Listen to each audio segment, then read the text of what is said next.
자, 모두들 반갑습니다. 안녕하세요. 지니 인베스트먼트의 강태공 전문가입니다.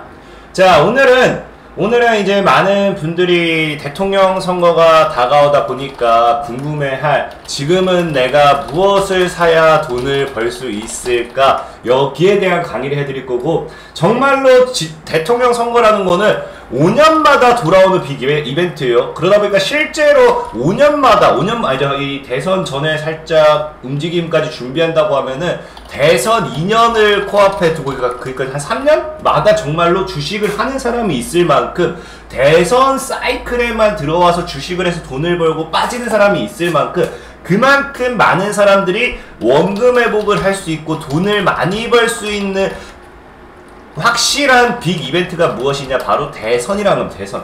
그렇기 때문에 지금 오늘 이 시간에는 과연 여러분들이 어떠한 테마를 사야 될지, 어떠한 종목을 사야 될지 강의를 해드리도록 할 테니까 여러분들의 좋아요와 구독하기 한 번씩 부탁드리면서 끝까지 잘 시청해 주신다라고 하면 분명히 이번 파동에서도 여러분들이 원금 회복이라든지 아니면은 큰 돈을 벌 수 있을 거다라고 말씀을 드리면서 방송을 시작하도록 하겠습니다. 자, 우선은 결론만 놓고 얘기할게요. 과거에도 얘기했어요. 과거에도 이때 여러분들이 제 방송을 보신 분들이 있다고 하면 돈을 많이 버셨을 건데 조회수가 155밖에 안 나온 거 보니까 아무도 못 본 것 같아요. 그래서 제가 이때도 얘기했던 게 인맥주는 200~300% 다 날라갔기 때문에 이제 지금 여러분들이 사면 물리실 거다. 그리고 정말 여러분들이 사야 될 게 일자리라든지 저출산 정책을 보시라고 계속해서 강요를 했었습니다. 실제로 이때 만약에 제 방송을 보신 분들 아니면 진짜 회원분들 댓글 남겨줘요. 제가 예전에도 얘기했다시피 그냥 여러분들이 그냥 대선을 코앞에 두고 그냥 사놓고 묻어두면 무조건 200% 300% 먹는 것이 일자리 저출산이라고 이야기했고, 아까 앞서 영상에도 알려드렸고, 위즈코프라는 종목을 실제로 제가 회원분들한테 여기서부터 드렸어요. 실제로 여기서부터 그냥 모아 나가라, 가져가라 라고 10월달부터 알려줬던 게 위즈코프라는 종목입니다. 지금 위즈코프 이때 여러분들이 저 믿고 강력 홀딩 했으면은 이 당시가 700원대였죠? 위즈코프가 이 당시가 700원대였으니까 지금 이게 권리락 떨어졌구나. 어쨌든 제가 1000원대 추천했는데 이게 권리락 떨어지면서 당시 매수 그 기준으로 하면은 700원대가 나옵니다. 700원대가 맞나요? 나는 음봉에서 준 것 같은데. 700원대 맞겠다. 750원 정도의 평당가가 매수가가 나오면서 만약 여기서 지금까지 들고 왔으면은 600, 700% 수익이 나왔죠. 분명히 대선에서는 이 확실하게 먹을 수 있는 이슈나 테마들이 있어요. 그걸 지금부터 알려드릴 거고, 이 위즈코프 제가 추천한 거 기억난다. 이때 수익을 봤다 하신 분들은 강태공님이 저 횟수하고 댓글 남겨줘요. 안 하면 저 강태공 또 사기꾼 됩니다. 저 그냥 올라간 거 그냥 짓거린다 이렇게 되기 때문에 꼭 남겨주시기 바랄게요. 자, 아무튼 자, 대선에는 이 사이클이 존재하는데 어떤 사이클이 존재하느냐? 코로나도 똑같아요. 코로나도 보면 치료제가 갔다가 진단키트가 갔다가 마스크가 갔다가 막 이렇게 막 계속해서 순환매가, 그 다음 백신이 갔다가 계속 순환매가 돌잖아요. 이것처럼 테마가 만들어지더라도 뭐가 형성되게 되냐고 하면 테마 안에 또 작은 테마가 이제 형성이 돼요. 아까 얘기했다시피 코로나라는 큰 테마가 만들어지고 그 안에 어떤 테마가 만들어진다고요? 치료제라는 테마가 만들어지고, 또 그 다음에 마스크라는 테마가 만들어지고, 그 다음에 백신이라는 테마가 만들어지고, 그 다음에 무상교육이 아니죠, 원격 교육이라는 이 테마가 만들어지고 등등등 해가지고 테마 안에 또 테마가 형성이 돼요. 그러다 보니까 대선도 늘 테마가 두 가지가 존재합니다. 대선도 테마가 어떤 것이 존재하냐고 하면은 첫 번째가 인맥주라는 테마가 존재하고요, 두 번째가 정책주라는 테마가 존재해요. 근데 실제로 우리나라는 대선주가 늘 인맥주가 먼저 가요. 인맥주가 보통 대선을 코앞에 두고 빠르면 2년 전부터 움직임을 보이죠. 실제로 우리가 이 대선을 코앞에 두고 인맥주가 작년부터 움직임을 보였어요. 작년부터 움직임을 보였고, 지금 적은 것은 200%, 많은 것은 500%까지도 올라갔죠. 근데 중요한 게 왜 인맥주가 대선이 다가오면 다가올수록 이게 인맥주가 없어지느냐, 인맥주가 힘이 빠지느냐, 이걸 알고 가시면 쉬운데, 자, 기본적으로 인맥주라는 것도 우리나라에만 있는 거예요. 이거 말도 안 되는 거예요. 무슨 인맥주야. 자, 막말로 강태공이 강태공이 대선에 출마합니다. 출마해요. 제가 출마하는데 그렇다고 해서 이제 인맥주를 엮는데 제 무슨 대학 동문이네 뭐 고등학교 동창이네 하면서 인맥주로 엮어요. 근데 사실상 생각해봐요. 여러분들 고등학교 친구 저가 학교 다닐 때는 고등학교 이 동문만 동문이라고 해야 되나요? 그 같은 학년만 600명이었어 600명. 여러분들 600명이랑 모두 다 친했습니까? 여러분들 때 우리 어르신들 때는 1000명일걸요? 지금 저 위에 세대는 거의 1000명 되지 않을까요? 600명 정도 500, 600 됐었거든요. 응? 이게 같은 동문이다, 고향 친구다, 학교 선후배다 해도 이게 분명히 원수지간도 있어요. 원수지간. 저 아는 대학 친구는 여자 때문에 싸워가지고 여자를 두고 지금도 원수입니다. 근데 무슨 대학교 친구니까 해가지고 인맥주다? 그건 말도 안 되는 사실이에요, 사실. 근데 왜 인맥주가 엮이느냐? 사실 그만큼 작업을 하기 쉽거든. 그냥 조금만 모멘텀을 엮으면 뭐예요? 조금만 모멘텀을 엮으면 개인들이 알아서 달라붙어요. 근데 인맥주를 올리는 이유는 사실 말도 안 되지만 인맥주가 올라가는 이유부터 알아보자고. 자, 만약에 내가 강태공이 대통령이 돼. 근데 만약에 이제 제 친구가 시멘트 제조업 회사에 다녀요. 시멘트 회사를 운영하고 있어. 근데 이 강태공이 대통령이 된다고 해가지고 뭐합니까? 제가 이제 뭐 어떤 이 이 건설 쪽에 이 어떤 인프라 사업을 사업을 진행하는데 정책을 진행하는데 그렇다고 해가지고 야, 저 시멘트 회사가 내 친구가 하고 있으니까 우리 시멘트는 저 회사 걸 써! 라고 할 수 있습니까? 못해요. 못한다고요.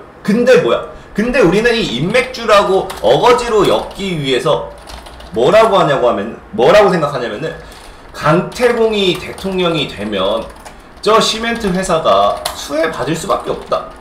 이렇게 그냥 언론 플레이를 하는 거예요. 언론 플레이. 왜? 개인들 꼬시려고. 근데 사실상에 이게 맞는 말이야, 불가능한 말이야? 불가능한 말이에요. 만약에 제가 대통령이 돼가지고 내 친구 저 시멘트 회사 저기서 그 시멘트 공급받고 막 강요한다? 쓰게 한다? 그럼 바로 여러분들 이제 횃불 드는 촛불이에요. 횃불 드는데 횃불. 강태공 내려오라고. 큰일 나요. 사실상 이건 말도 안 되는 건데 사람들은 뭐라고 해? 그렇기 때문에 저 시멘트 회사에 강태공 친구가 대표로 있기 때문에 뭐예요? 저 시멘트 회사는 수혜를 받을 수밖에 없다고 하면서 뭐라는 거예요? 인맥주를 엮는 거예요. 우리나라의 인맥주가 형성되는 과정이 그거예요. 인맥주가 그렇게 형성이 됩니다. 그래서 대통령 선거를 코앞에 두고 인맥주가 날아가는 이유가 그거예요. 근데 왜 대선을 코앞에 두고 인맥주가 죽느냐? 왜 정책주가 가느냐? 당연한 거예요, 여러분들. 이제 대선을 코앞에 두면요, 진짜 대통령을 뽑아야 돼. 대통령이 그 어떤 미친 대통령이 그 머리에 총 맞지 않는 이상 자기 친구 회사를 언급하겠어요. 대통령이 되려면요, 정책을 계속해서 공략을 해야 돼요. 계속해서 어떠한 정책을 계속해서 뱉어내야 되고, 여러분들한테 내가 이 정책에 대해서 열심히 하겠다, 이 정책에 대해서 내가 어떻게 하겠다를 이야기해야 돼요. 그러니까 실제로 이제 대통령 선거가 다가오면 다가올수록 뭐가 되냐면요, 인맥주가 아니라 이 대통령은 정책만 주구장창 얘기하는 거예요. 정책만. 나는 이 정책. 그러니까 뭐야, 인맥주를 신경 쓸 이유가 있어? 없어요. 그래서 그 다음으로 바로 정책주로 옮겨가는 거예요. 그렇기 때문에 지금 여러분들이 정말로 대선을 코앞에 두고 원금 회복을 하자, 뭐 돈을 벌고 싶다고 하면 지금 인맥주 잡고 있으면 큰일 납니다. 물론 인맥주가 단기적인 파동을 줄 수 있겠죠. 근데 이미 인맥주는 너무 많이 오른 상태고, 인맥주에서 이제 정책주로 넘어가는 이 타이밍에 인맥주 잡고 있다. 큰일 납니다. 진짜 인맥주는 난 가지고 있으면 개인적으로 정리를 하라고 얘기하고 싶어요. 그래서 우리가 지금 이제 지켜봐야 될 건 뭐냐고 하면은, 지금 이제 여러분들이 대선을 코앞에 두고 지켜봐야 될 거는 정책주겠죠. 정말 내가 돈을 벌고 싶다, 내가 정말 뭘 하고 싶다, 그럼 뭐예요? 정책주를 지켜봐야겠죠. 그래서 늘 얘기했다시피 이 정책주에서 공통된 게 늘 일자리와 저출산이라고 얘기했고, 작년부터 일자리 저출산을 여러분들이 그냥 아무 생각 없이 모아가도 200~300% 먹는다고 늘 말씀드렸어요. 그 중에 하나 위즈코프였고 대부분의 일자리들이 움직이기 시작했죠. 그렇기 때문에 지금 정책을 보시면 되는 거고, 그럼 지금 뭐 대표적인 인물이 이제 사실 우리 윤석열 씨와 이재명 씨죠. 뭐 다른 분들도 있는데 너무 많은 분들은 좀 생략을 할게요. 좀 생략할게. 뭐 그 다 밀고 가면 너무 많고, 그 나중에 제가 차트가 만들어졌을 때라든지 종목이 보이면 또 올려드릴 테니까 그때 확인해 보시면 되고, 윤석열 씨 같은 경우 지금 정책을 밀고 있는 게 골목 상권에 대한 활성화죠. 골목 상권에 대한 활성화. 그러다 보니까 여기서 묶인 게 도시재생이라든지 재개발, 토목 건축, 이런 애들이 좀 관련된 수혜를 좀 엮여요. 그래서 이것도 확인해보면 좋으시고, 그 다음에 이게 사실 일자리랑 같은 개념인데 청년 취업이라는 명분. 사실 요즘은 일자리란 표현으로 안 쓰더라고요. 일자리 관련된 수혜주다가 아니라 요즘은 청년 취업 관련되는 수혜주다인데 사실 이게 뭐 일자리겠죠. 청년 취업이 곧 일자리입니다. 그래서 이거 관련된 것도 한번 확인해보시면 좋으시고요. 그 다음에 공정경쟁이라는 표현을 쓰는데, 이게 사실은 이제 까놓고 경제민주화 관련되었다 보시면 돼요. 그래서 경제민주화 관련된 수혜주다 라고 보시면 되기 때문에 지금 윤석열 씨는 이렇게 3개 정도 보시면은 여러분들 종목 찾는 어렵지 않을 거라고 좀 생각을 해봅니다. 그 다음에 이제 이재명 씨 같은 경우 최근에 이제 기본주택, 이제 공공주택, 사실 저는 개인적으로 이 정책은 반대하는 입장이긴 하지만 어쨌든 이재명 씨가 내본 게 기본주택과 공공주택, 약간 기본주택, 공공주택 이거는 북한에서 그냥 세내고 사는 이런 느낌 아닐까 싶지만, 어쨌든 이거 정책 밑까 찾아보세요. 그 다음에 청년 취업, 이것도 뭐 동일한 일자리, 사실 이것도 일자리겠죠. 그냥 뭐 말을 그냥, 이게 참 웃긴 거예요. 일자리라고 하면은 청년들이 자기한테 와닿은 게 없는 것 같으니까 그래서 청년 취업이라고 하는 것 같아요. 어쨌든 일자리입니다. 일자리. 그 다음에 CCTV, 요즘 많이 이슈되고 있죠. CCTV. 그 다음에 이제 기본소득. 기본소득에 대한 건 이건 우리가 현금으로 지불하는 게 아니라 이제 경기 지역 화폐라든지 모바일 결제로 가다 보니까 이거는 이제 모바일 결제 관련되어 있는 애들이 좀 수혜 받을 수 있어요. 그 다음에 여기 공정 경쟁 똑같아요. 그래서 이거 경제 민주화 관련되어 있는 수혜주다. 지금 이 정도 사실 나왔고요. 이거 외로 제가 봤을 때는 또 나올 만한 거는 아무래도 이제 이 고령화 사회에 대한 이 어떠한 복지 정책도 분명히 나오지 않을까. 왜냐하면 얘기했다시피 이 정책이라는 건 사실 이 사람들이 진짜 지키고자 하는 걸 수도 있는데, 내가 지켜본 모든 이 정치인들은 똑같아요. 모든 정치인들은 표를 얻기 위한 정책이에요. 표를 얻기 위한 정책. 그렇기 때문에 지금 얘네들의 정책을 봤을 때는 노인들의 표를 얻을 수 있는 게 없거든요. 그럼 노인복지에 대한 게 분명히 하나 또 정책으로 나올 것 같아요. 그래서 개인적으로 예상을 한다고 하면은 노인복지 정책 관련해서도 여러분들이 찾아봐서 한번 눈여겨보면 분명 후발주로 움직이지 않을까. 내가 지금까지 대선을 지켜봤을 때 노인복지를 안 꺼낸 후보자가 없었어요. 노인복지는 나와야 돼요. 왜냐면 이제 고령화 사회에서 이제 표층은 저 노인으로 갈수록 더 많은데 무슨 이 표심을 얻으려면 노인을 챙겨줘야지. 분명히 노인복지 나올 거라 봅니다. 어쨌든 정말로 여러분들이 이 정도, 지금은 여러분들이 대선을 준비할 때는 인맥주가 아니라 정책주를 준비하시라 말씀을 드리면서 오늘 방송 마무리하도록 하겠습니다. 지금까지 진이강태공의 강태공 전문가였고요. 여러분들과 함께 오늘도 늘 더 좋은 종목과 더 좋은 시황으로 찾아오도록 할 테니까 여러분들의 좋아요와 구독하기 늘 한 번씩 부탁드리면서 저는 이만 사라지도록 하겠습니다. 모두들 안녕!